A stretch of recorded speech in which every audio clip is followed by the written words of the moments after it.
আসসালামু আলাইকুম।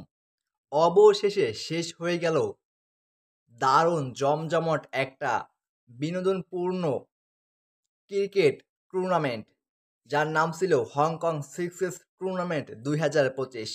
৬ ছক্কার খেলা, ৬ জন প্লেয়ার, ৬ ওভারের খেলা।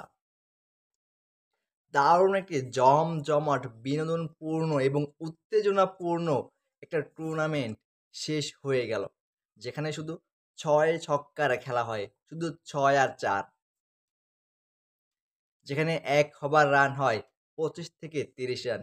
১ ওভারে সর্বোচ্চ ৬ ছক্কাও মেরেছেন প্লেয়াররা।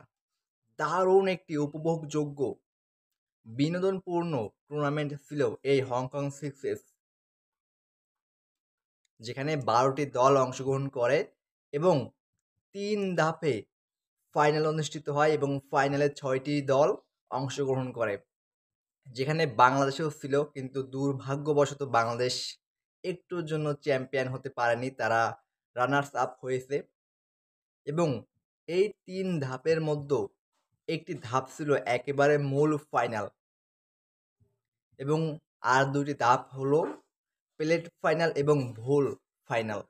যেখানে মূল ফাইনালে কুয়েতের বিপক্ষে পাকিস্তান চ্যাম্পিয়ন হয় এবং প্লেট ফাইনালে বাংলাদেশের বিপক্ষে হংকং চ্যাম্পিয়ন হয়। একটুর জন্য বাংলাদেশ চ্যাম্পিয়ন হতে পারেনি। লাস্ট ওভারে বাংলাদেশ হংকং দলের প্রয়োজন ছিল ৩০ রান, কিন্তু শেষ ওভারে বোলিং করতে আসেন অধিনায়ক আকবর আলী এবং তিনি বাংলাদেশ দলকে রক্ষা করতে পারেননি। তিনি বল হাতে প্রতিপক্ষকে ডিফেন্ড করতে পারেনি এবং তিনি ছাড়া আর কোনো অপশনে ছিল না।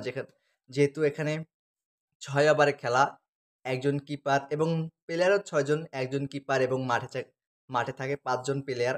যেখানে একজন বোলার সর্বোচ্চ ২ ওভার বল করতে পারবে এবং বাকি ৪ জনে ৪ ওভার বল করবে। সেহেতু আকবর আলী ছাড়া আর কোনো অপশন ছিল না, তাই বাধ্য হয়েই তাকে বল করতে হয়েছিল এবং তিনি সেই লাস্ট ওভারে ৩০ রান ডিফেন্ড করতে পারেনি। ফলাফল হংকংয়ের বিপক্ষে পরাজয় এবং তারা রানার্স আপ হয় প্লেট ফাইনালে এবং বোল ফাইনালে আরব আমিরাতের বিপক্ষে চ্যাম্পিয়ন হয় শ্রীলঙ্কা, যারা কিনা গত বছর মূল ফাইনালের চ্যাম্পিয়ন ছিল। এবং খেলাটি দারুণ উপভোগযোগ্য একটি মজাদার বিনোদনপূর্ণ টুর্নামেন্ট ছিল, যেখানে শুধু প্রতি ওভারে ৪ আর ছক্কা হতো, ৪ আর ছক্কা হতো। অসাধারণ একটি টুর্নামেন্ট শেষ হয়ে গেল। মাত্র ৩ দিনের টুর্নামেন্ট, ১২ দলের ৬ ওভারের খেলা, ৬ জন প্লেয়ার। Hong Kong sixes ২০২৫।